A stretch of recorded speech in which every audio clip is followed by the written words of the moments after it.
पृथ्वी का अंत हो रहा है प्रिय।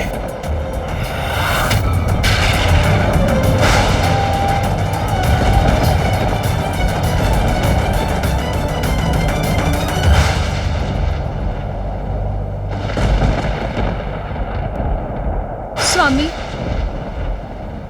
हमें ज्ञात तो था ही कि ऐसा ही होगा।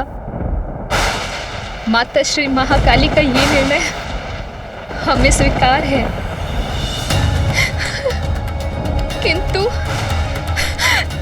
किंतु मुझे मात्र एक ही दुख है कि कुछ अंतराल के लिए हमें एक दूसरे से विलग होना हो। किंतु स्वामी,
ऐसा होता है महाप्रलय, सब कुछ नष्ट कर देती हूं मैं।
कल्पांत होता है तब महाकाली और महाकाल महातांडव कर, महाप्रलय कर, संपूर्ण संसार का समस्त प्राणी जनों का, देवताओं का, ब्रह्मदेव का, नारायण का, ग्रह नक्षत्रों, तारों और सूर्य का, सभी का नाश कर समस्त संसार को शून्य में परिवर्तित कर देते हैं।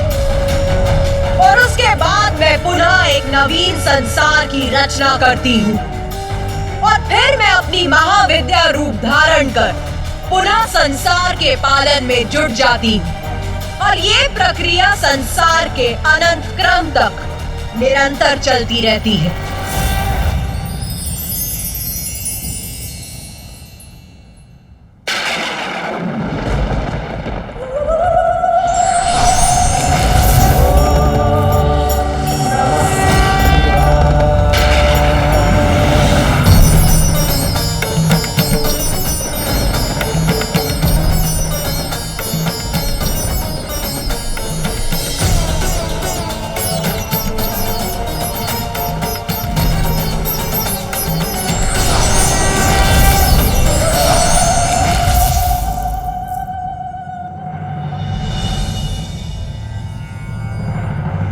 माता, आपकी ही अनोखी लीला आपके ही श्रीमुख से सुनकर हम कृतार्थ हुए। आपने अपनी 10 महाविद्या स्वरूपों का वर्णन किया और मैंने आपसे अनेक प्रश्न पूछे। उसके लिए मुझे क्षमा कीजिए माता। किंतु जो भी आपकी लीला का साक्षी बना वो धन्य हुआ माता। और अब ऋषि मार्कंडेय आपके स्वरूपों की महिमा विस्तार से लिखेंगे। जब माँ में परिवर्तन आने लगा तब मैं बहुत चिंतित हुआ था।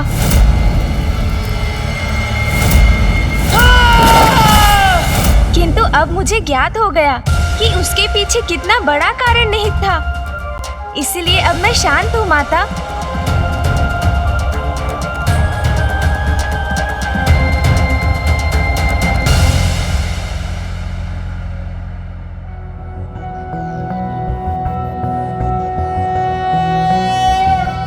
रक्ताब्धिपोतारुण पद्म संस्थानां पाशांकुशेष्वा सशरासि बाण शूलं कपालं ददतिं कराब्जै रक्तां त्रिनेत्रां प्रणमामि देवी।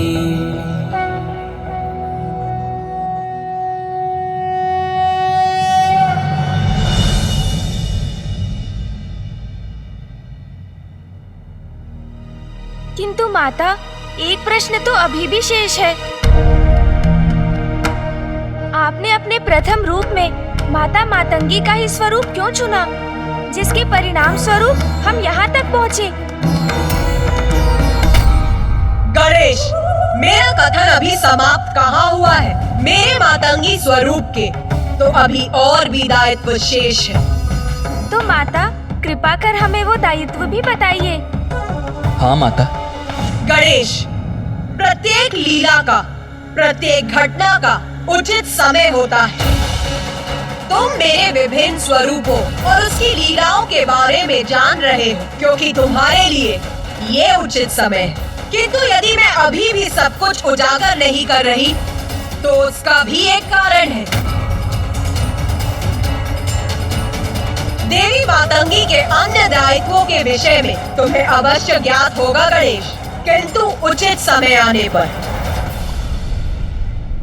स्मरण रखना गणेश, मेरी लीला अभी संपन्न नहीं हुई है, वो अभी भी शेष है।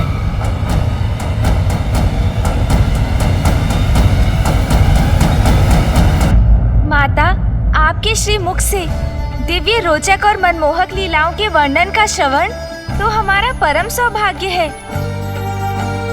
हम सभी की तो यही इच्छा है कि आप हमें इसी प्रकार अपनी कथा सुनाकर हमें कृतार्थ करती रहें और हमें सदैव ये आनंद प्राप्त होता रहे। सत्य है, माँ की कथा तो अपार आनंद का स्रोत है। तो सुनो पुत्र, मैं ही अपनी महाविद्या स्वरूपों को धारण कर अपनी लीला से संसार का सृजन, पालन और संहार करती हूँ। ये तो तुम्हें ज्ञात हो ही गया होगा। और ये भी सत्य है कि मेरे भिन्न स्वरूपों के रहस्य और कथा जानने हेतु आप सभी यहाँ एकत्रित हैं।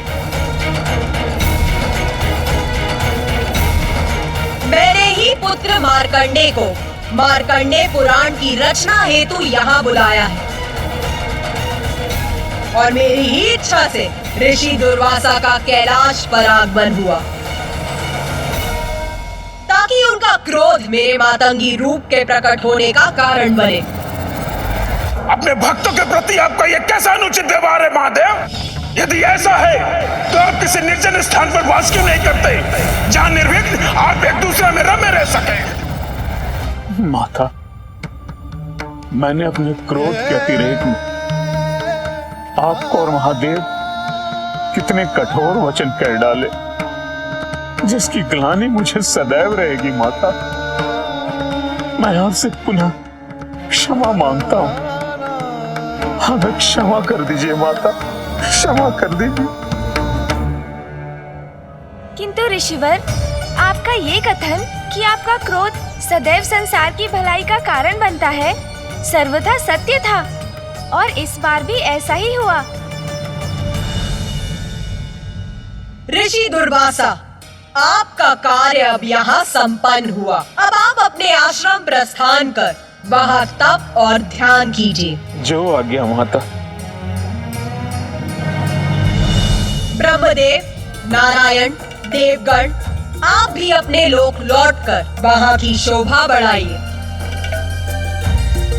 जय माता श्री महाकाली।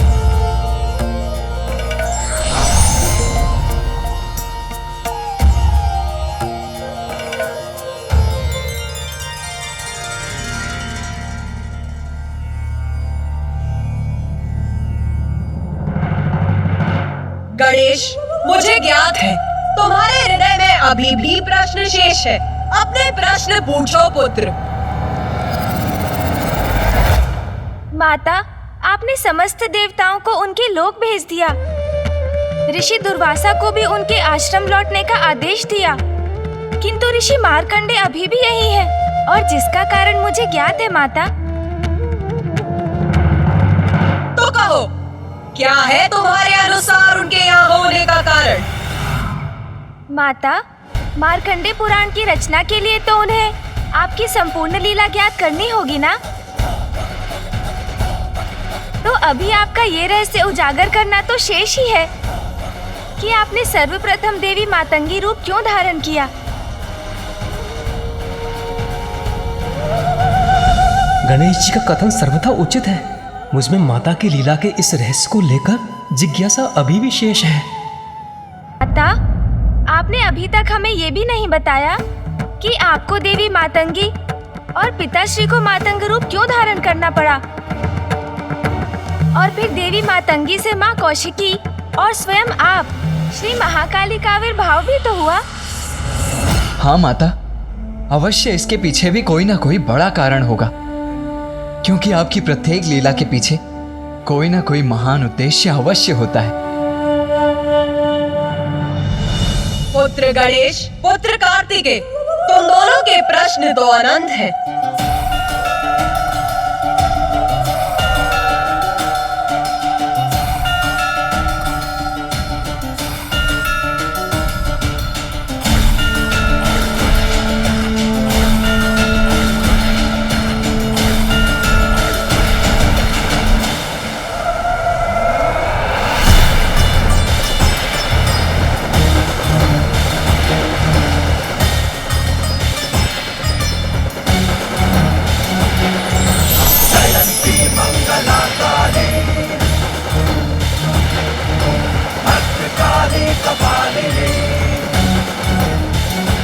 हमारे प्रश्न अनंत हैं, क्योंकि माता की लीला अनंत है।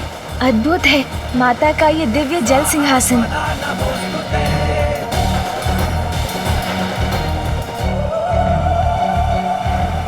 पुत्र गणेश, यहाँ आओ, मेरे निकट आओ पुत्र। जी माता।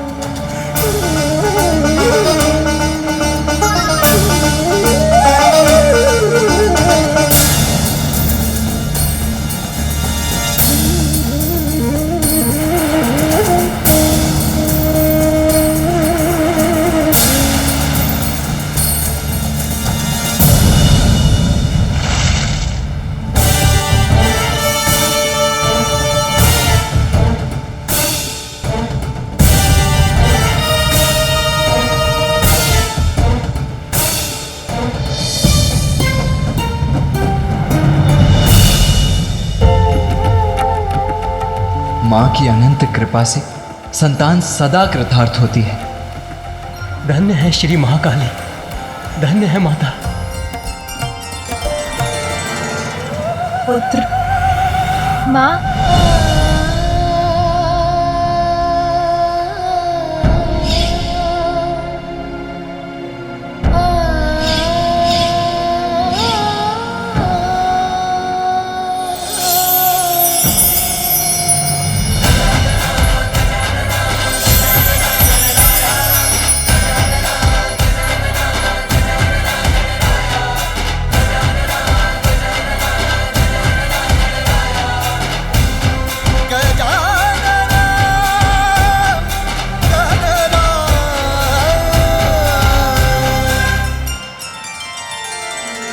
पुत्र गणेश, मुझे ज्ञात है तुम दोनों के लिए ये अत्यंत कठिन अनुभव रहा, किंतु अपने पुत्रों से दूर रहना तो मेरे लिए भी कष्टप्रद है।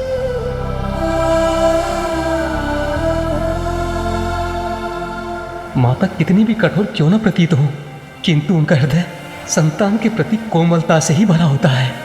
माँ, आप कैलाश कब लौटेंगी?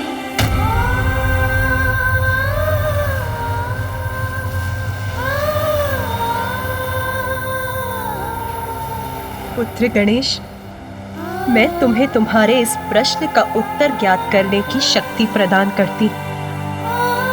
ये क्या कह रही है माँ? तो क्या वो अभी कैलाश नहीं लौटेंगी? तुम्हारे सभी शेष प्रश्नों के उत्तर मेरे इस स्पर्श में निहित है पुत्र। पुत्र गणेश, तुम अपने नेत्र बंद करो।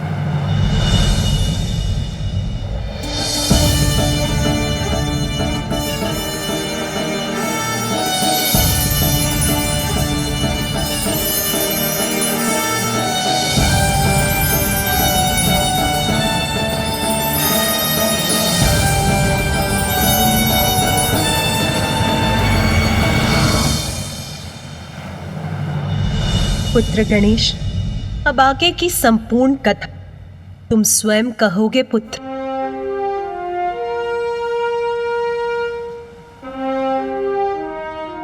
आगे की कथा का समस्त ज्ञान मैंने तुम्हें प्रदान किया पुत्र।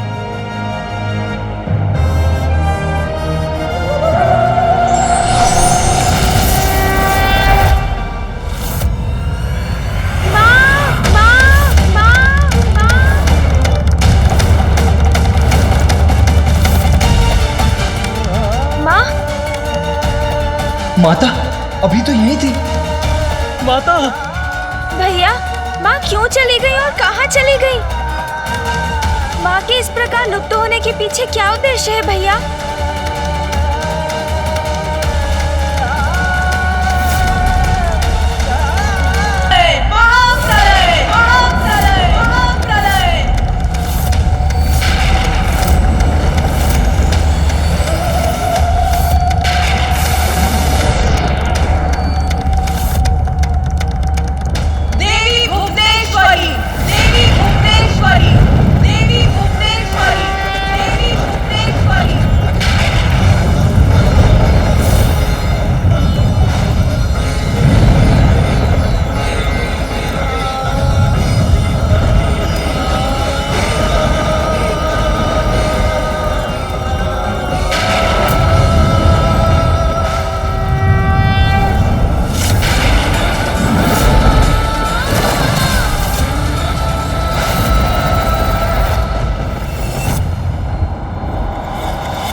प्रिय, महाप्रलय का समय समीप है।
पुत्र गणेश, अब आगे की संपूर्ण कथा तुम स्वयं कहोगे पुत्र। गणेश, माता ने तुम्हें शक्ति प्रदान की है ना कि तुम आगे की कथा ज्ञात कर सकोगे और कहोगे। तो हमें बताओ गणेश कि ये सब क्या और क्यों हो रहा है। माता ने मुझ पर दायित्व सौंपा अवश्य है भैया, किंतु मुझे आगे क्या करना है ये बताए बिना ही माँ अंतर ध्यान हो गई और पिताश्री भी अपने ध्यान में लीन है। इसलिए कदाचित अब हमें किसी संकेत की प्रतीक्षा करनी होगी। ये भस्म और इसमें ये गति कैसी?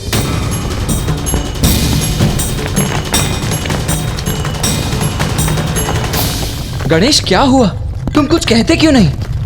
और तुम्हारी दृष्टि पिताश्री के चरणों पर ही क्यों टिकी हुई है? भैया वो देखिए,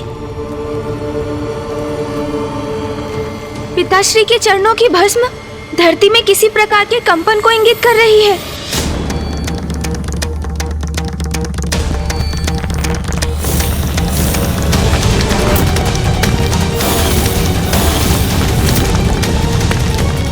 मुझे ज्ञात करना होगा कि ये कंपन कैसे हो रहा है।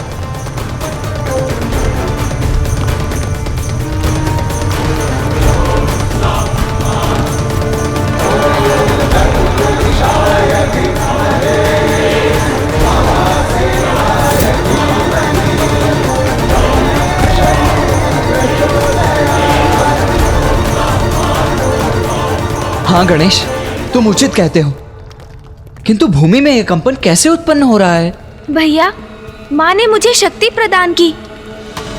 उसके पश्चात हम पिताश्री के पास उनके मार्गदर्शन प्राप्त करने पहुँचे और उनके माध्यम से मुझे ये भूकंपन दिखाई दिया। अर्थात भैया, हो ना हो आगे की कथा का सूत्र इस भूकंपन के स्रोत से ही जुड़ा है। हाँ गणेश, कुछ तो है जो घटित हो रहा है और वो हम सभी के लिए अनिष्टकारी हो सकता है, जिसे रोकना अति आवश्यक है गणेश। किंतु ये ध्वनि आ कहां से रही है? इस भूकंपन का स्रोत कहां से है, सबसे पूर्व मुझे ये ज्ञात करना होगा।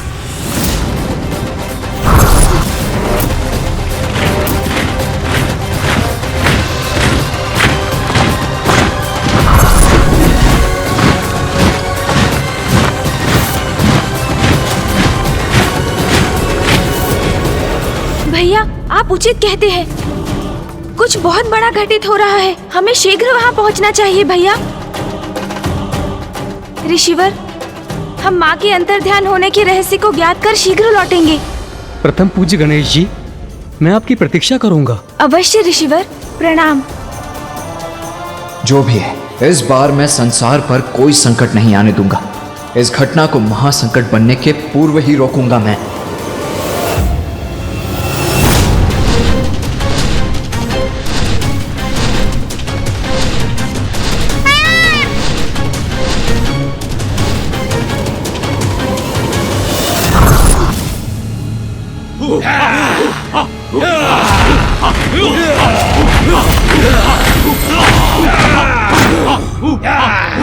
भैया, ये ध्वनि इसी मार्ग से आ रही है। हम उचित मार्ग पर अग्रसर हैं।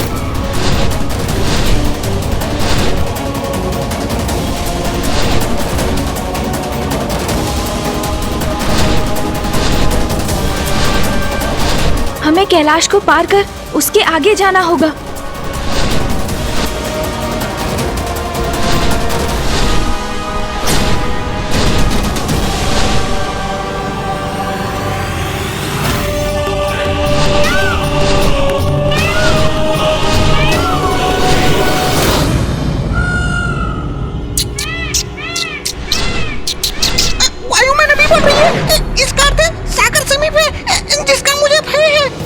क्या हुआ मूषक जी?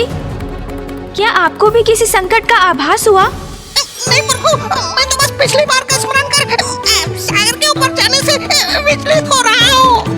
पूर्व में आपने मुझे सागर में प्रवेश करने का आदेश जो दिया था प्रभु।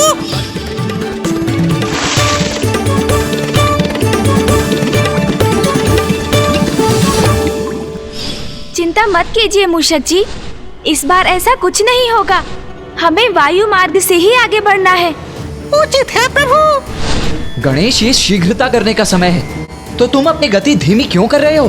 भैया, गति मैंने नहीं, मूषक जी ने घटाई है। सागर को देखकर उन्हें आशंका हो रही है कि कहीं मैं उन्हें पुनः जल में उतरने का आदेश ना दे दूं। और कदाचित वो थोड़े थक भी रहे हैं भैया।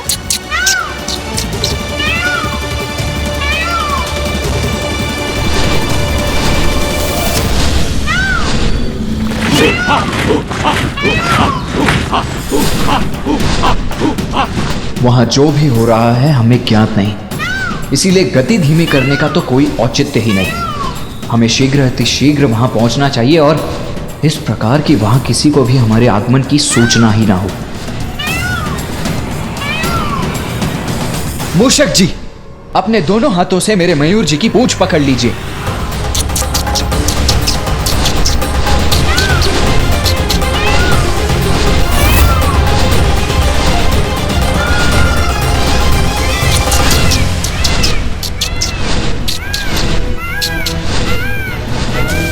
उचित है, इसी प्रकार थाम कर रखिए। हाँ हाँ उचित है देव सेनापति कार्तिकेय जी, धन्यवाद। मयूर जी, तीव्र गति से आगे बढ़िए। इतनी तीव्र गति मैं संभाल नहीं सकूंगा।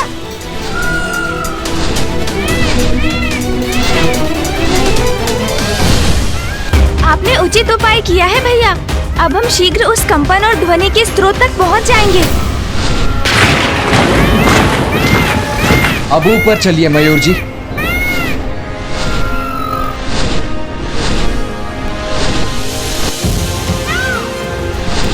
मूषक जी, अब तो आपको पर्याप्त गति प्राप्त हो चुकी है ना?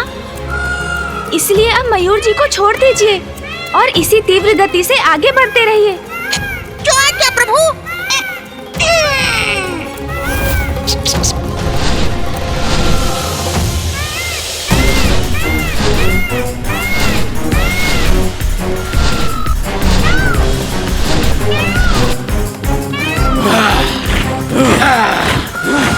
भैया, वो देखिए वहाँ। उचित कहते हो गणेश,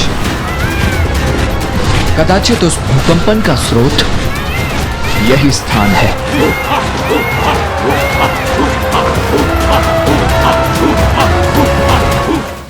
मयूर जी, यहीं रुकिए। रुकिए मूषक जी।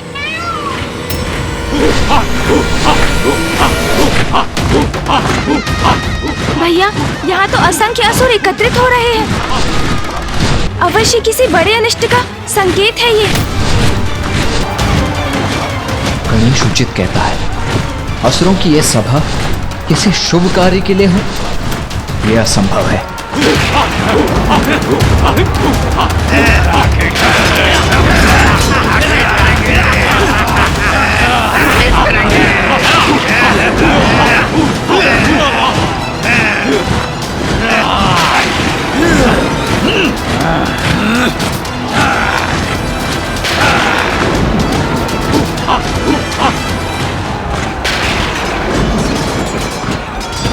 भैया, इतनी भारी संख्या में इन असुरों का यहाँ होना इनकी किसी अनिष्टकारी योजना का ही संकेत है।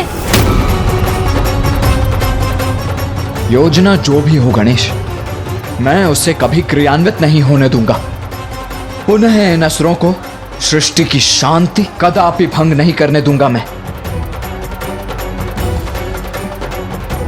भैया रुकिए। बुरे का अंत करने में प्रतीक्षा क्यों गणेश? मैं अभी जाकर इन असुरों का वध कर देता हूं।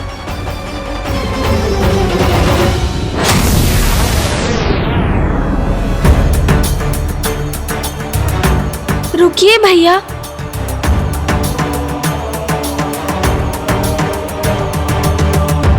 भैया, स्वयं पर नियंत्रण रखिए। हम यहाँ इन असुरों का वध करने नहीं, अपितु ये ज्ञात करने आए हैं कि माँ ने माता मातंगी का रूप क्यों धारण किया, फिर उनसे माता कौशिकी का आविर्भाव क्यों हुआ। भैया, माता श्री महाकाली के रूप में माँ ने हमें अपनी लीला सुनाई, किंतु इस एक प्रश्न का उत्तर दिए बिना वो अंतर ध्यान हो गईं। और फिर हम उनसे और पिताश्री से संकेत पाकर यहाँ पहुँचे। अर्थात हमें हमारे प्रश्न का उत्तर यहाँ प्राप्त होगा। इसलिए आप शांत रहिए भैया।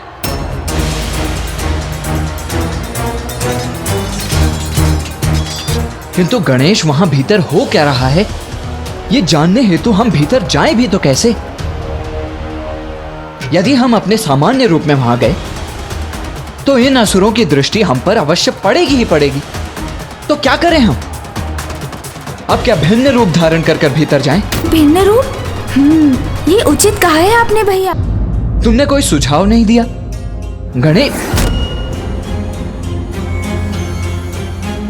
गणेश, कहां चले गए हो तुम? अभी तो यही था। कार्तिकेय जी, वो देखिए प्रभु गणेश जी वहाँ। मूषक जी कहां संकेत कर रहे हैं? कहां है गणेश? भैया, मैं यहाँ हूँ।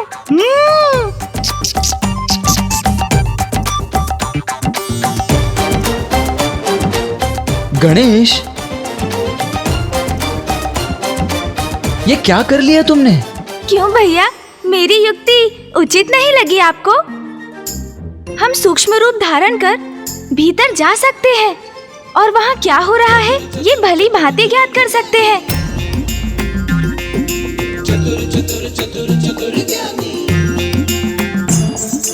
तुम्हारी युक्ति तो उचित है ही गणेश, और तुम्हारी चतुराई भी सराहनीय है।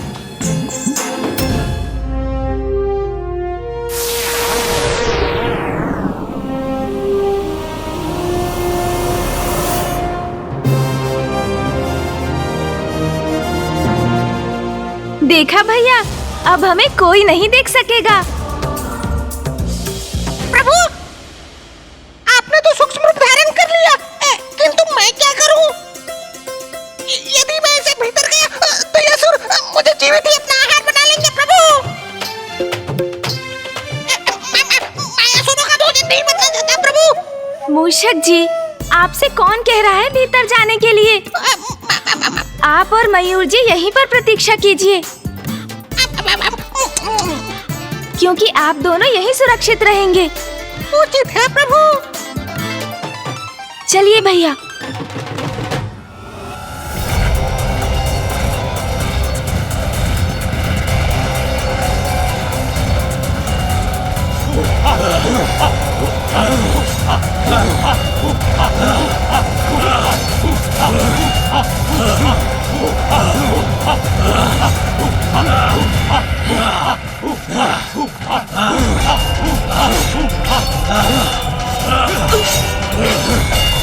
गणेश, मेरे निकट ही रहना।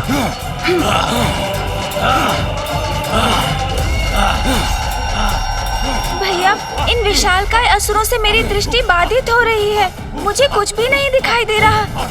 हमने भीतर आने के लिए ये सूक्ष्म रूप तो धारण किया, किंतु इस प्रकार तो इस रूप में हम कुछ भी नहीं ज्ञात कर सकेंगे भैया।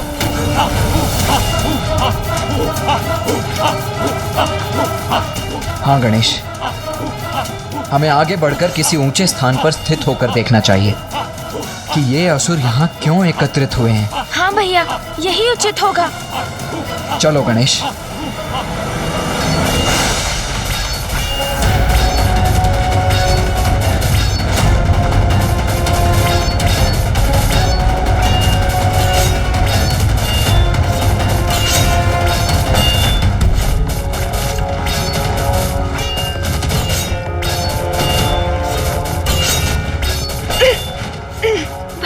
हम इनके मध्य तो घिरते जा रहे हैं। इन असुरों के पैरों से बचकर गणेश। हाँ भैया।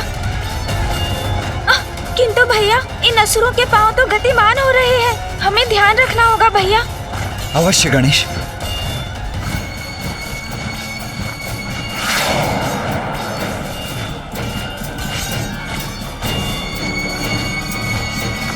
अब ये कैसी ध्वनि थी?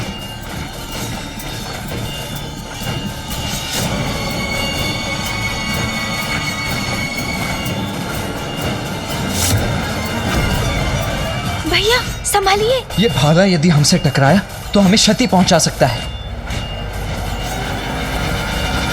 बचो अनुज! अनुज, तुम ठीक तो हो ना? अब हम किस ओर से निकले भैया? भैया, ये असुर तो अपना शस्त्र बार बार भूमि पर पटक रहे हैं। इस प्रकार तो ये भेद देंगे हमें। हमारा आगे बढ़ना कठिन है।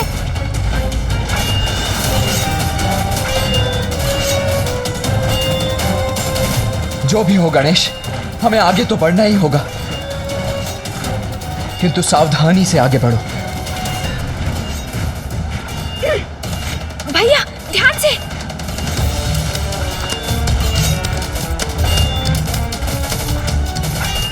संभव है भैया शांत रहे।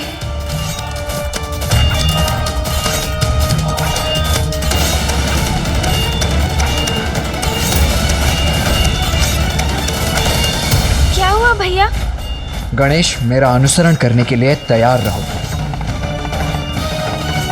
इन असुरों से बचकर आगे निकलने का एक ही उपाय है। समझ गया भैया।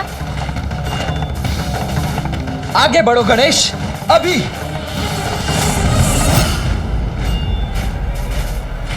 मैं भी आपके पीछे आ रहा हूँ भैया।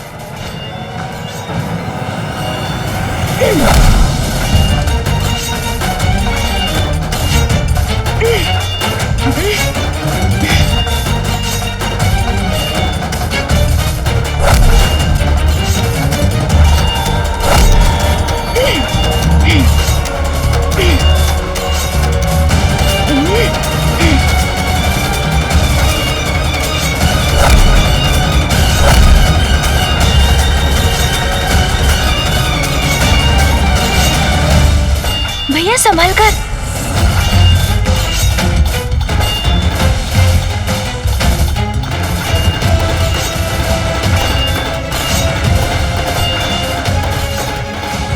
भैया, हमारा संदेह उचित था।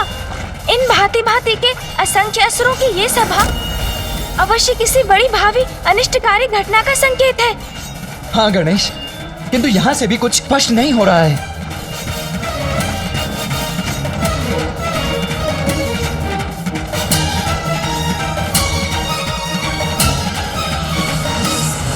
भैया, हमें इन सीढ़ियों के ऊपर जाना चाहिए। वैसे भी इन असुरों का मुख सीढ़ियों की ओर ही है। यदि एक बार हम ऊपर पहुंच गए तो संपूर्ण दृश्य स्पष्ट हो जाएगा और साथ ही हमें ये भी ज्ञात होगा कि इन सीढ़ियों के शिखर पर क्या है। उचित कहते हो गणेश। तो चलो सीढ़ियों की ओर चढ़ते हैं।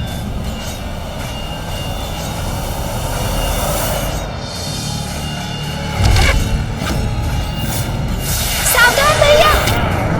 भैया बचिए!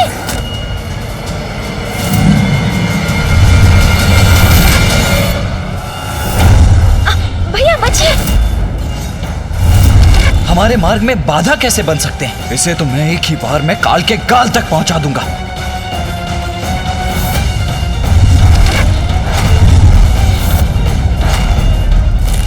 ये क्या? भैया तो आवेश में आ रहे हैं। कहीं क्रोध में आकर वो इन असुरों पर आक्रमण ना कर दे। यदि ऐसा हुआ तो हमारे यहाँ आने का उद्देश्य ही विफल हो जाएगा। वो हमें कभी ज्ञात नहीं हो पाएगा जो हम ज्ञात करना चाहते हैं। भैया नहीं! भैया, माँ क्यों चली गई और कहाँ चली गई?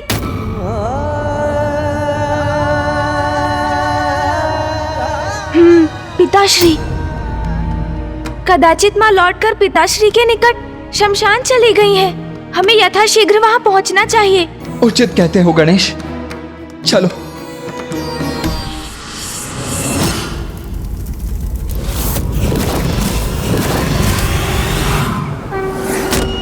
प्रणाम पिताश्री।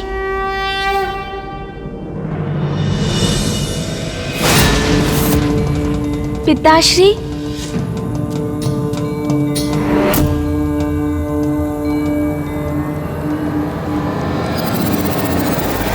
पिताश्री, कृपया कर अपने ध्यान से बाहर आइए। पिताश्री, माताश्री महाकाली अंतर ध्यान हो गई है। आपको अवश्य ज्ञात होगा पिताश्री कि वो कहाँ गई हैं। कृपया हमें दिशा दिखाइए। हमारा मार्गदर्शन कीजिए पिताश्री। भैया, पिताश्री तो ध्यान से बाहर आ ही नहीं रहे। अब हम क्या करेंगे? ये तो मेरी भी समझ के परे है गणेश। पिताश्री क्यों शांत हैं?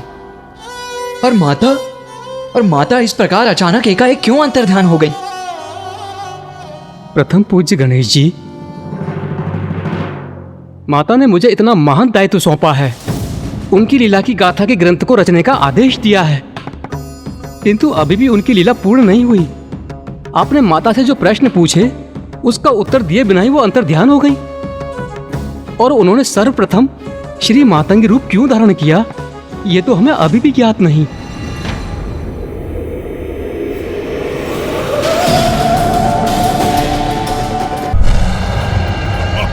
प्रतीत होता है कि ये मदिरा का प्रभाव है, इसीलिए इस तरह उछल के गिर पड़ा है ये। तुम में से ही किसी ने मेरी पूंछ पकड़कर मुझे उछाला। कौन था वो? भैया संभाल कर।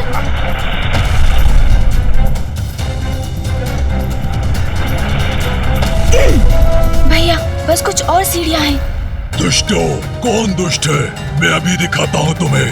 मेरी पूंछ पकड़ने का दुस्साहस कैसे किया तुमने?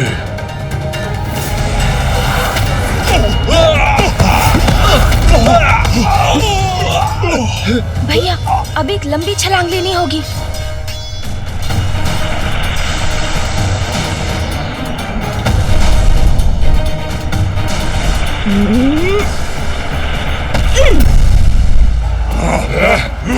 अन्यथा नहीं होगा।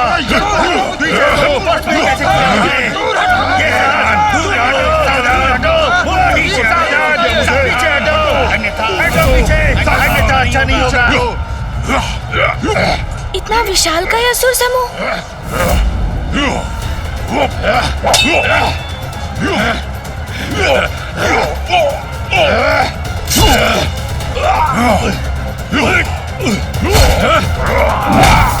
आपने देखा भैया? हाँ। और इनकी आसुरी प्रवृत्ति तो देखो गणेश, ये तो सदा लड़ने के लिए ही तैयार रहते।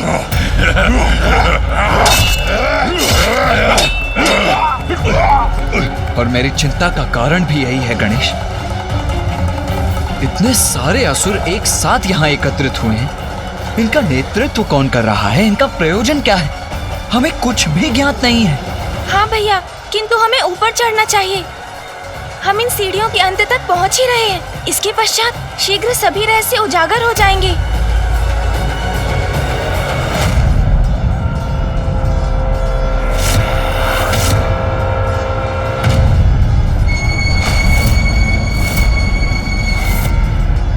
ये किसके पांव है? कौन है जो इन सीढ़ियों के शिखर पर स्थित हुआ है?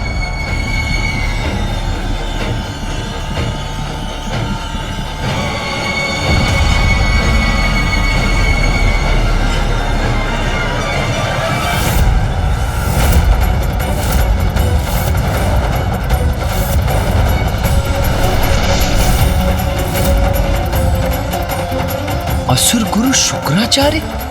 और यहाँ असुरों की ऐसी दुर्दशा तुम्हारे ही कारण है। असुर गुरु के कठोर शब्द किस पर लक्षित है? भैया शीघ्र छिप जाइए। कहीं असुर गुरु शुक्राचार्य ने हमें देख तो नहीं लिया? यदि ऐसा हुआ तो बहुत बड़ा संकट उत्पन्न हो जाएगा। मुझे ऐसा आभास क्यों हुआ कि जैसे कोई यहाँ था? यदि अभी तक असुर गुरु ने हमें नहीं देखा था तो अब तो अवश्य देख लेंगे।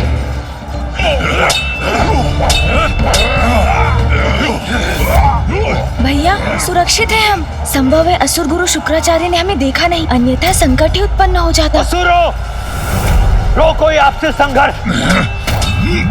असुर गुरु हमें रुकने का आदेश दे रहे हैं। वो हमसे कुछ कहना चाहते हैं। रुक जाइए सब।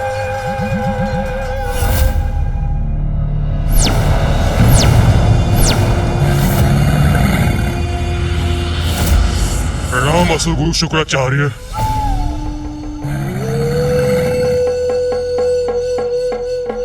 असुर गुरु शुक्राचार्य की, असुर गुरु शुक्राचार्य की। मेरे शब्दों का प्रभाव हो रहा है असुरों पर, और मैं यहाँ किसी को ढूंढने में लगा हूँ। असुर गुरु शुक्राचार्य की, असुर गुरु शुक्राचार्य की। नहीं नहीं, व्यर्थ है मेरी चिंता। ये समय चिंतित होने का नहीं, इस एकत्रित असुर समुदाय को संबोधित कर इन्हें एक नवीन प्रेरणा प्रदान करने का है। भैया चलिए और ऊंचाई पर चलते हैं। असुर गुरु शुक्राचार्य की, असुर गुरु शुक्राचार्य की।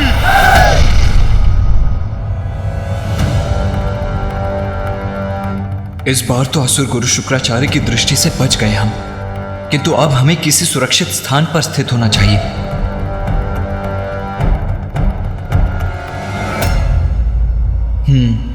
कदाचित यहां छिपने के लिए ये मुकुट ही सबसे उपयुक्त स्थान है। प्रतीत होता है भैया मेरे ही भांति इस मुकुट के भीतर छिपने की युक्ति लगा रहे हैं। तुम्हारी आपसी फूटी तुम असुरों के पतन का कारण है। हमारे पतन का कारण? सुनो सुनो, क्या कह रहे हैं असुर गुरु? भैया शीघ्रता कीजिए। गणेश चलो यहाँ से, आओ। पुनः ऐसा प्रतीत हुआ मुझे जैसे कोई और भी है यहाँ।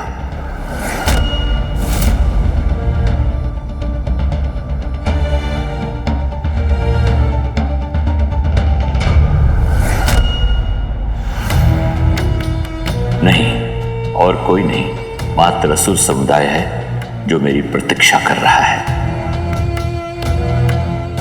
आपसी संघर्ष से असुर समुदाय का अंत करना चाहते हो तुम। वो मूर्खता तो तुम स्वयं ही कर सकते हो, उसके लिए मेरी क्या आवश्यकता है? मैं चला ही जाता हूं यहां से। मत जाइए असुर गुरु। देखिए असुर गुरु, रोक दिया हमने अपना संघर्ष। मत जाइए असुर गुरु, हमारा मार्गदर्शन कीजिए। मत जाइए असुर गुरु, हमें क्षमा कीजिए। मत जाइए असुर गुरु, मत जाइए। यहाँ से कुछ भी स्पष्ट दिखाई नहीं दे रहा है मुझे। तो सुनो, अब भी समय है, सुधर जाओ। वन में उगने वाली दूब को एक साधारण खरहा भी अपना ग्रास बना लेता है, किंतु वही दूब जब एक साथ मिलकर एक रस्सी का आकार ले लेती है तो उसकी संयुक्त शक्ति इतनी बढ़ जाती है कि वो गजराज जैसे विशाल जीव को भी बांधने में समर्थ हो जाता है। इसीलिए एक साथ आए दूब के समान एक हो जाओ, तभी होगी असुर शक्ति की जय। असुर शक्ति की जय हो, असुर शक्ति की जय हो, असुर शक्ति की जय करेंगे हम। असुर गुरु शुक्राचार्य की जय, असुर गुरु शुक्राचार्य की जय। स्मरण रहे, आज एक विशेष दिवस पर मैंने तुम सबको यहां एकत्रित किया है, क्योंकि आज का यह दिवस संसार के इतिहास पर असुरों के नवीन उदय के आरंभ के दिवस के रूप में अंकित होगा।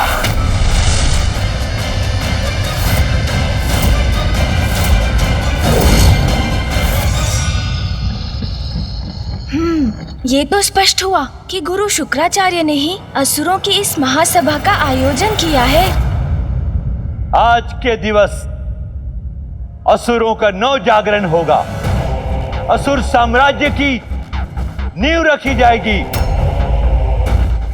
क्योंकि सर्वशक्तिशाली असुर समुदाय आज अपनी शक्ति पहचानेगा।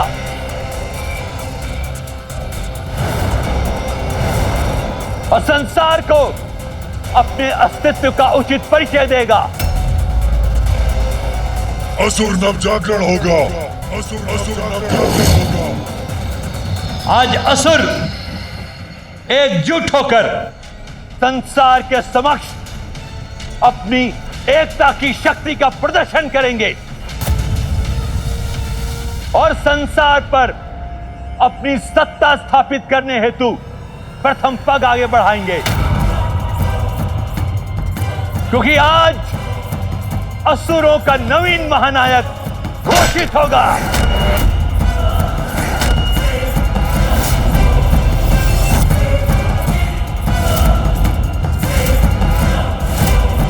जो निकट भविष्य में असुरों के विजय पताका को फहराने में उनका नेतृत्व करेगा।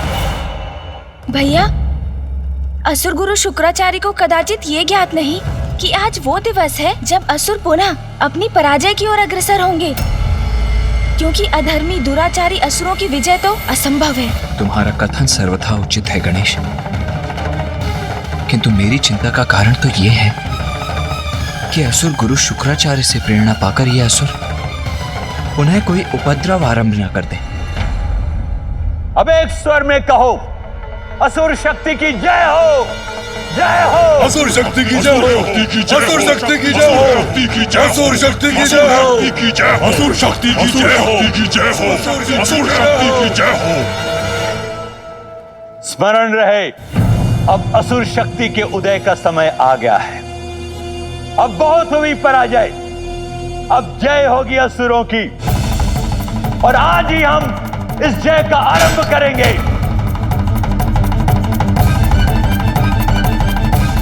असुर शक्ति की जय होगी, असुर शक्ति की जय होगी, असुर शक्ति की जय होगी। भैया, मुझे तो अभी भी कुछ उचित प्रकार से दिखाई नहीं दे रहा है। हाँ गणेश, हमें और भी ऊंचाई पर जाना होगा। हम जितनी ऊंचाई पर होंगे उतनी श्रेष्ठतर हमारी दृष्टि भी होगी। जय होगी, अवश्य होगी, किंतु किसी भी समुदाय की जय नायक रहित रहकर कदापि नहीं हो सकती। इसीलिए आज मैंने आसुरी शक्ति परीक्षण का ऐसा आयोजन किया है जो सर्वाधिक योग्य एवं शक्तिशाली असुर योद्धा होगा वो हमारे समक्ष आकर असुरों का महानायक भी बनेगा।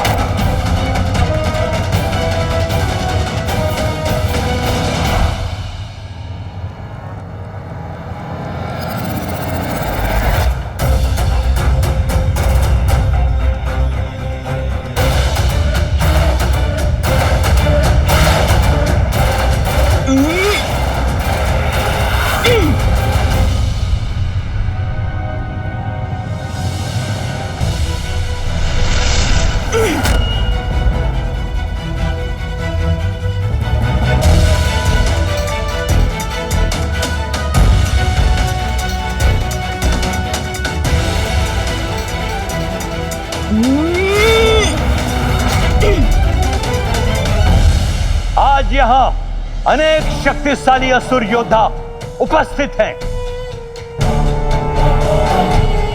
किंतु महानायक वही बनेगा जो सर्वप्रथम यहां स्थित इस सिंहासन तक पहुंचकर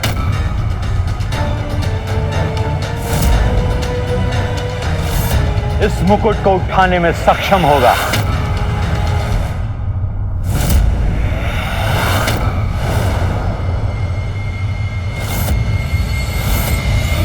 पुनः वही आभास हुआ मुझे जैसे असुरों के सिवाय और भी है यहाँ, और यह भी कदाचित मुकुट भी डगमगाया था अपने स्थान पर। नहीं, आज इस असुर सभा में कोई अन्य आने का दुस्साहस कदापि नहीं करेगा। मुकुट भी अपने स्थान पर स्थित है, कदाचित मुझे ही भ्रम हुआ था।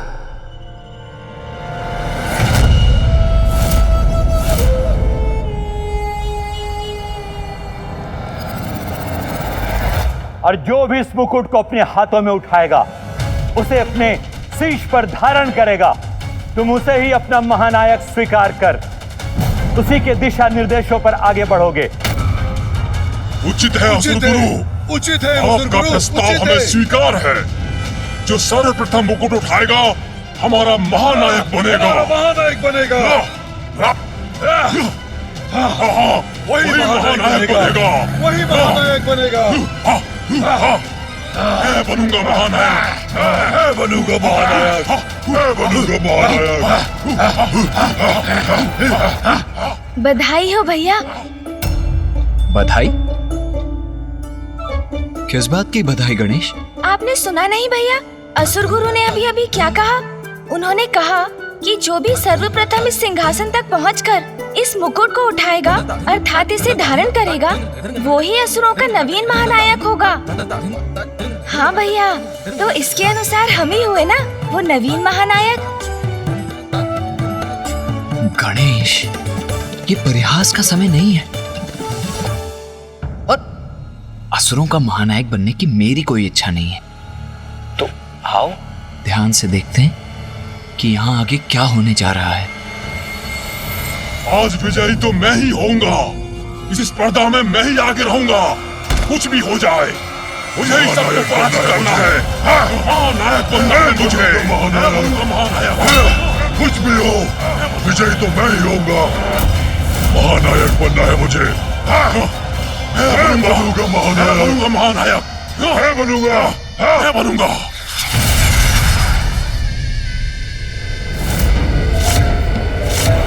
मैं इस स्पर्धा के आरंभ की घोषणा करता हूं।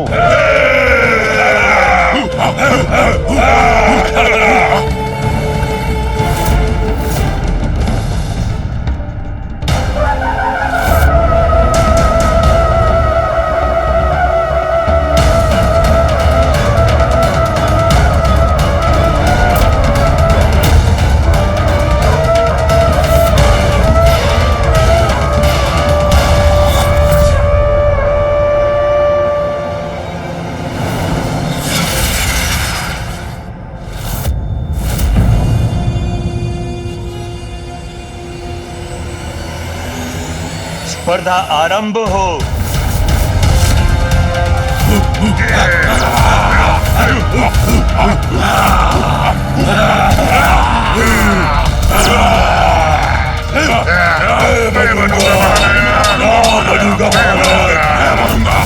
सर्वप्रथम सिंहासन तक मैं ही पहुंचूंगा। महानायक बनूंगा मैं। कोई नहीं रोक सकेगा आज। मेरी पूछ भी रोकेगी तुम सभी को। इस स्पर्धा में तो सबसे आगे हूं मैं।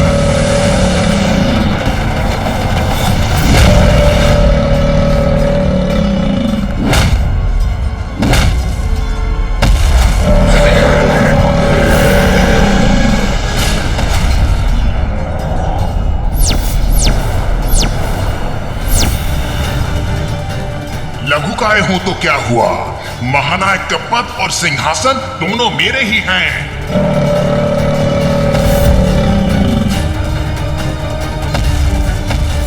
मेरी तो यही इच्छा है गणेश कि इन सभी का अभी यही अंत कर दूं। न रहेंगे ये असुर और न होगा कोई इनका महानायक, न ही संसार को सहना होगा इनका आतंक। नहीं भैया, जब तक ये असुर कोई अपराध ना करे हम इन्हें दंडित नहीं कर सकते। हाँ भैया, और ये किसी भी प्रकार से न्याय संगत नहीं होगा। किसी भी समुदाय के लिए अपना नायक चुनना तो कोई अपराध नहीं। स्मरण है ना भैया, जलंधर के नाश के पूर्व पिताश्री ने यही शिक्षा दी थी हमें। जब तक जलंधर सृष्टि के प्रति कोई बड़ा अपराध नहीं करता, मैं उसे कैसे दंडित कर सकता हूँ? हाँ गणेश, मुझे पिताश्री की वो शिक्षा भली भांति ज्ञात है, जिसके कारण ही यहाँ होकर भी इन असुरों का वध नहीं कर रहा हूं मैं। कौन है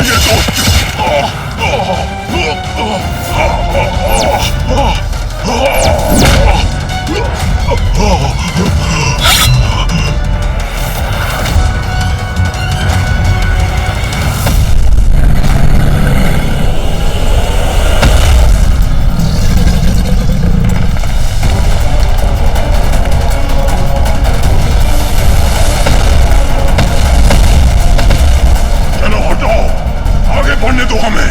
हटो, हटो हमारे मार्ग से, हटो।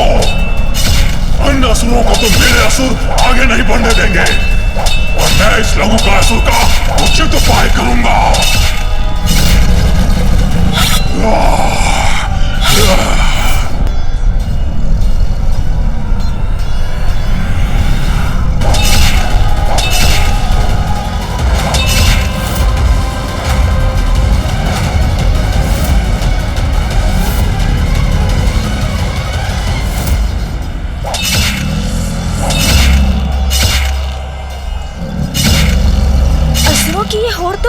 कठिन होती जा रही है।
आगे बढ़ो, आगे बढ़ो, लघुकाय असुरों, आगे बढ़ो।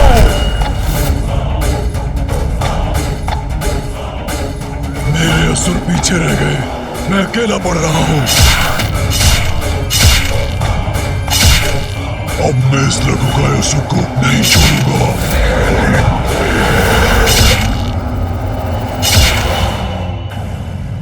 भैया, अभी हमारा कुछ किए बिना ही यहाँ रुके रहकर इन असुरों की भावी योजना ज्ञात करना ही उचित है। हाँ, ताकि हम देवताओं को सावधान कर सकें।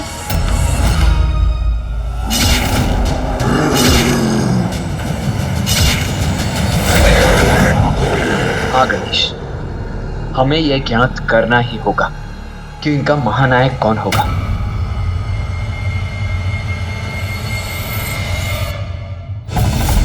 आगे बढ़ो, आगे बढ़ो। महानायक चाहिए हमें, हमें महानायक चाहिए, महानायक चाहिए हमें।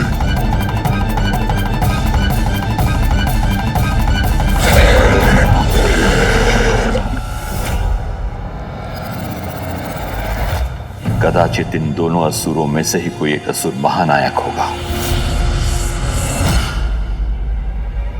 जो भी आज इनका महानायक बनेगा गणेश, अवश्य वही देवताओं के लिए संकट बनेगा।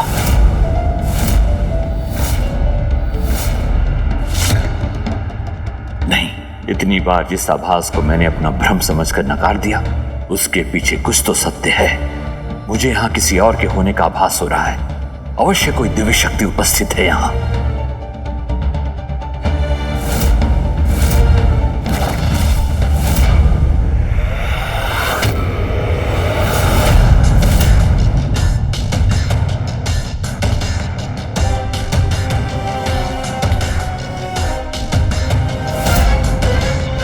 भैया सावधान, असुर गुरु तो हमारी ओर ही बढ़ रहे हैं।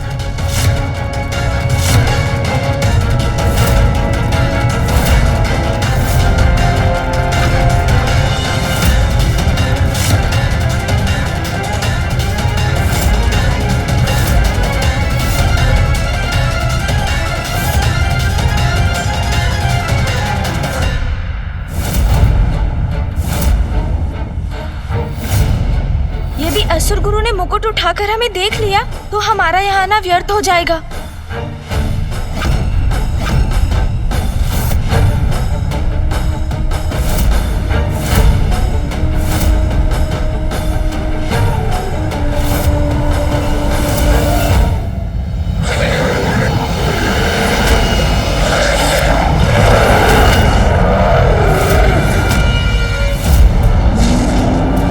कैसी विचित्र और भयंकर ध्वनि है।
कंपन क्यों हो रहा है?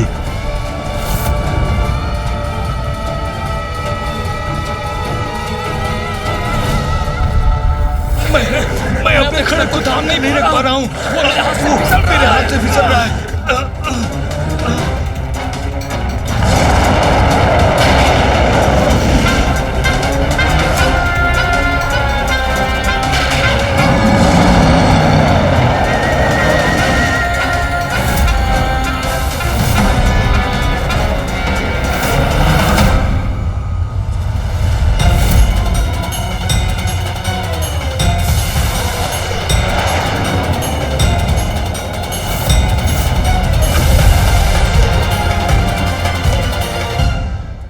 ये किस शक्ति का प्रभाव है?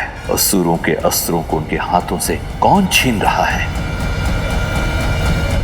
भैया, ये तो बहुत बड़ा विचित्र दृश्य है, किंतु ये हो कैसे रहा है? गणेश, मैंने भी पूर्व में ऐसा विचित्र दृश्य कभी नहीं देखा।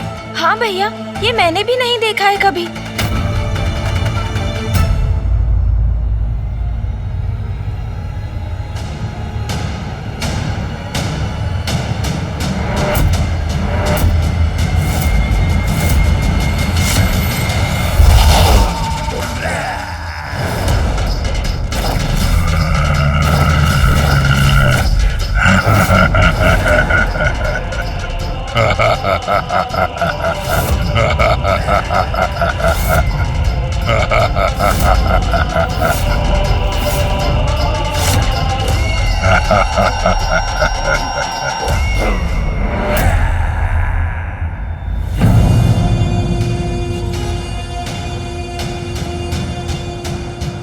अद्भुत।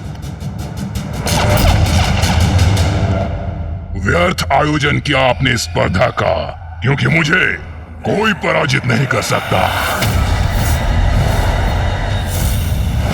तो उचित तो यही होता कि आप स्वयं आकर इस मुकुट को हमारे शीश पर स्थापित करते और इन असुरों का महानायक घोषित करते। धूम्रलोचन, कदाचित तुमने मेरे नियम का उचित प्रकार से श्रवण नहीं किया। महानायक तो वही होगा जो सर्वप्रथम इस सिंहासन तक पहुंचकर मुकुट को धारण करेगा, वो नहीं जो मात्र विशालकाय हो, आकाश में स्थित हो, वो नहीं जो अन्य सभी असुरों के अस्त्र शस्त्र उठाकर आकाश में स्थित कर दे। नियमों का पालन क्या कहा है किसी असुर ने? मेरा नियम भी तुम्हारे लिए स्थिर है धूम्रलोचन। अन्य असुरों को पीछे छोड़कर यहां पहुंचो और स्वयं को महानायक घोषित करो। कहो, है तुम में इतना सामर्थ्य?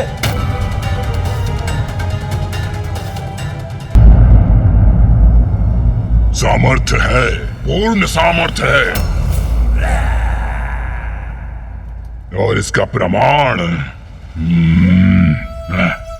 आपके समक्ष है। इन सभी असुरों में और मुझ में यही एक भेद है कि असुर अपने अस्त्रों से एक दूसरे को परास्त करने की होड़ में थे, किंतु मैं इन्हें परास्त करूंगा इन्हीं के अस्त्रों से।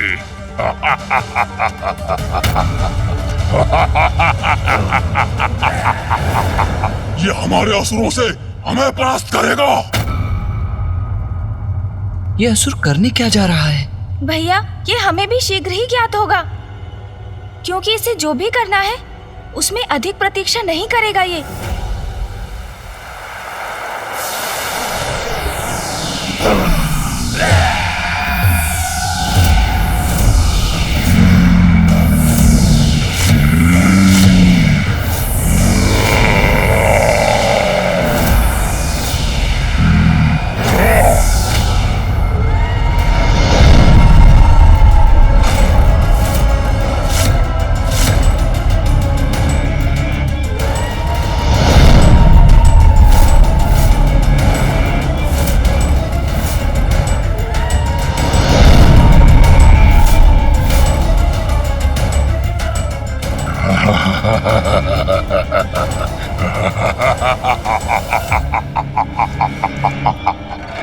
ये तो इन अस्त्रों से अपने सहायक असुर सैनिक प्रकट कर रहा है। हमारे अस्त्र इसके सैनिक बन गए। अब हम क्या करेंगे?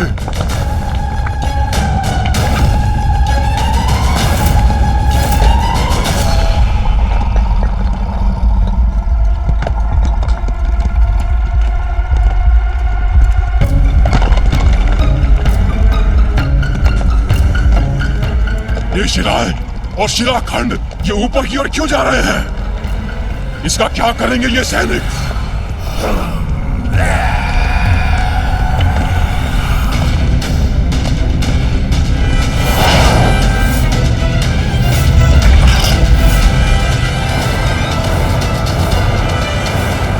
असाधारण है इसकी शक्ति, जिससे इसने अपने लिए सेना का निर्माण कर लिया और उसको अस्त्र भी दे दिए।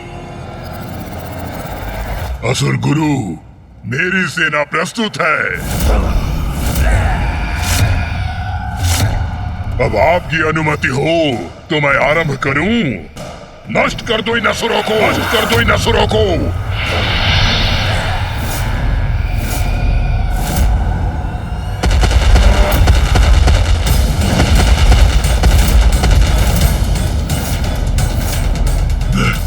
मैं क्या करूं अब? कैसे करूं इस दुष्ट का सामना? मैं तुम्हें आगे बढ़ने नहीं दूंगा।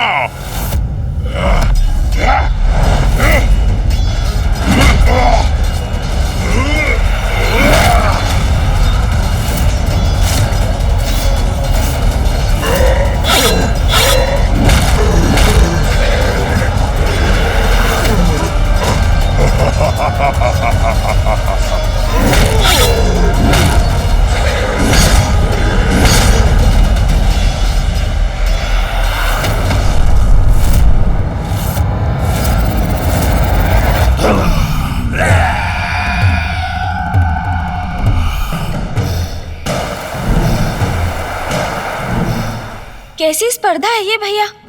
सिंहासन के लिए ये असुर अपने ही समुदाय के रक्तपात से भी नहीं हिचकते।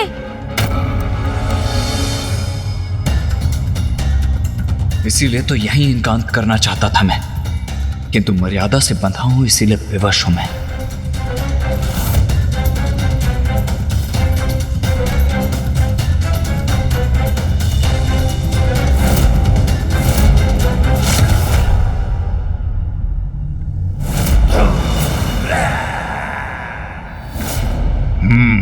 अब उचित है। मेरे सैनिकों के सिवाय कोई शेष नहीं है।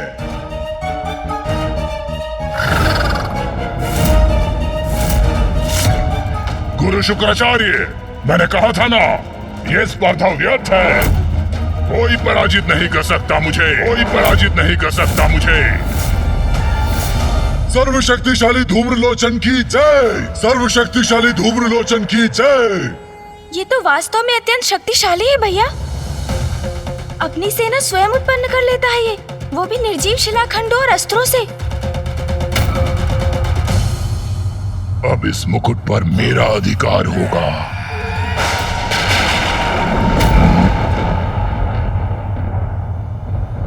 ये कैसी गड़गड़ाहट है?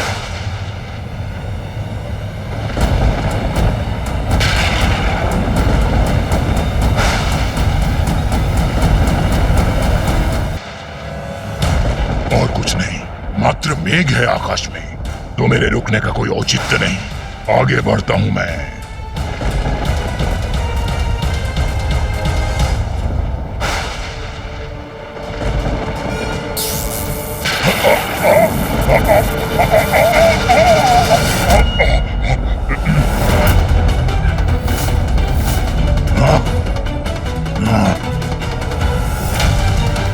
क्या ये कोई अन्य शक्तिशाली असुर है जिसने इस धूम्रलोचन को भी रोक दिया?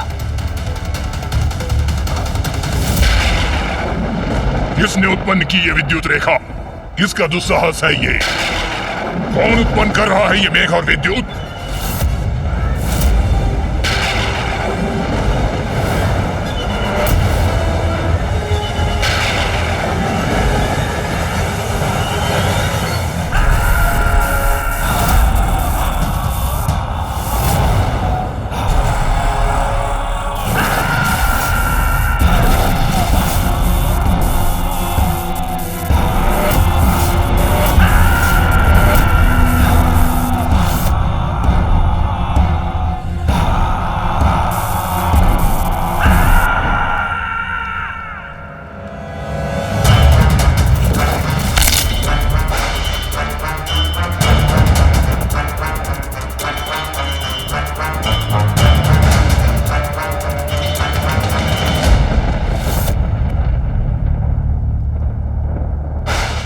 भैया, इन दोनों असुरों को तो मेघों और बवंडरों के देवता देवराज इंद्र की सेना में होना चाहिए था।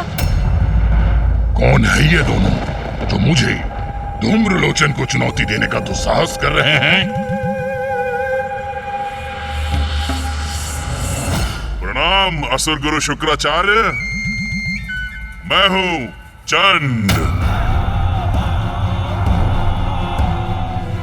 और असुर गुरु, मेरा भी परिचय प्राप्त कीजिए। मैं हूं मुंड। चंड और मुंड, अद्भुत है इन दोनों की शक्ति। जो भी हो तुम दोनों, अपनी विद्युत के साथ चले जाओ यहाँ से। यहाँ तुम्हारा कोई कार्य नहीं। अच्छा, बड़ी विचित्र बात है। हमने तो सुना था यहाँ असुरों के महानायक के चुनाव की स्पर्धा हो रही है। फिर तो हम उचित स्थान पर हैं, क्योंकि यहाँ सिर्फ हमारा ही कार्य है। तुम्हारी दृष्टि और बुद्धि दोनों ही भ्रष्ट हो गई है क्या? दिखाई नहीं देता तुम्हें? सभी असुरों का संहार कर चुका हूं मैं, और यहाँ सिंहासन तक पहुंचने वाली सीढ़ियों तक आकर खड़ा हूं। इसलिए मैं ही हूं नवीन असुर महानायक। चले जाओ यहाँ से। धूम्रलोचन, धूम्रलोचन, धूम्रलोचन। अन्य असुरों का संहार करने मात्र से तुम इस स्पर्धा में विजयी नहीं हुए। मत भूलो, इस सिंहासन तक पहुंचकर इस मुकुट को अपने शीश पर धारण करने के पश्चात ही तुम विजयी होगे। नवीन असुर महानायक घोषित होगे। ये क्या असुर गुरु शुक्राचार्य, थोड़ी सी योग्यता परखकर स्पर्धा में प्रवेश देना चाहिए था। ऐसे ही किसी भी तुच्छासुर को कैसे अवसर प्रदान कर देते हैं आप? बातों के ही धनी हो या कोई और योग्यता है तुम दोनों में? विद्युत प्रदर्शन के बल पर कोई महानायक नहीं बन जाता मूर्ख। कदाचित अब हमें अपनी शक्ति का परिचय इस मूर्ख को देना ही चाहिए।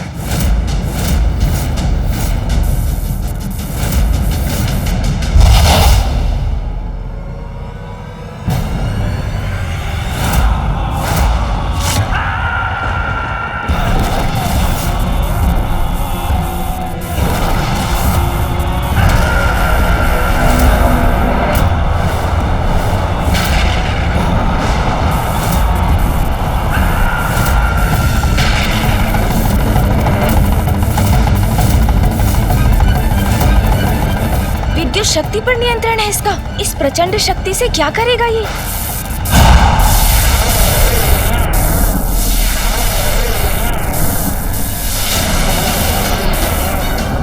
हमारी विद्युत शक्ति इसके आर पार हो रही है। इसे क्षति पहुंचाए बिना ये कैसे संभव है भ्राता? धूम्रलोचन नाम है मेरा। धूम्र हूं मैं, धूम्र। और धूम्र को विद्युत कोई क्षति नहीं पहुंचा सकती।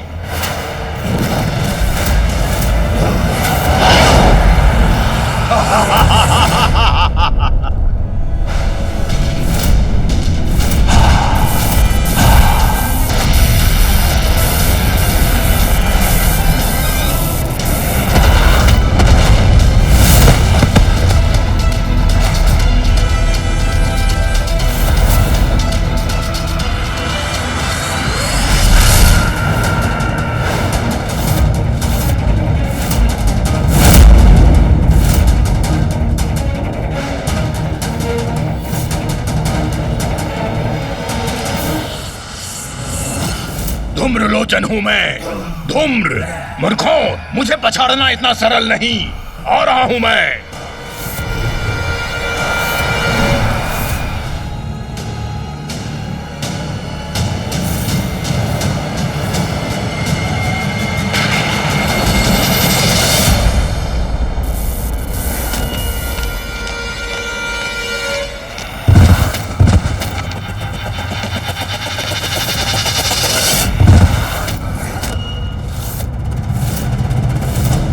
ये कौन है जिसने इन तीनों को गिरा दिया?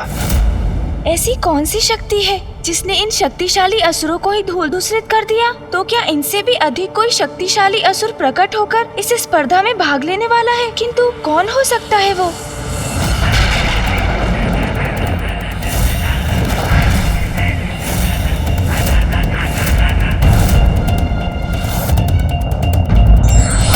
प्रतियोगिता का उद्देश्य प्रतियोगियों की क्षमता का प्रदर्शन मात्र नहीं होता, अपितु उनके भीतर स्वस्थ भावना जागृत करना होता है। इसीलिए प्रतियोगिता सदैव जन कल्याण की भावना से करना चाहिए।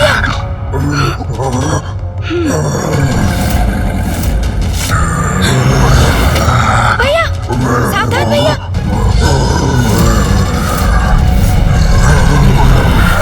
भैया, यदि इसी प्रकार उलझे रहे तो हमारा महत्वपूर्ण कार्य बाधित हो सकता है, जिसके लिए हम यहाँ आए हैं।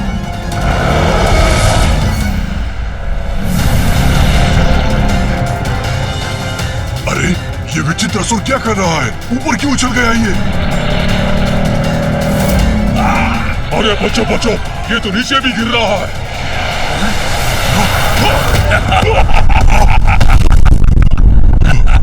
ओह, वो पशु बकरी तो असुरों के ऊपर ही जा गिरा। अब इन्हें कहीं हमारा भेद न ज्ञात हो जाए। ये कैसे कैसे असुर चले आते हैं यहाँ? न सुध न बुध, बस गिरे तो गिरे ही रहो।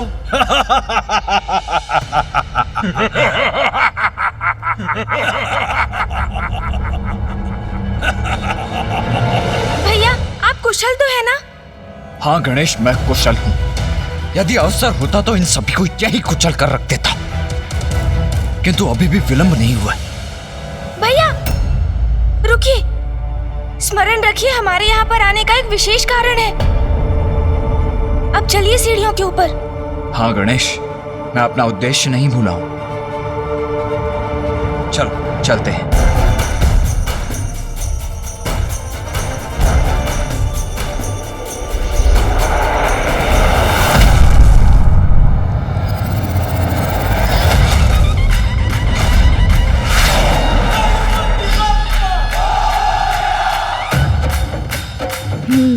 अब वही युक्ति मुझे पुनः अपनानी पड़ेगी, तभी इसके शिखर तक पहुंच पाऊंगा।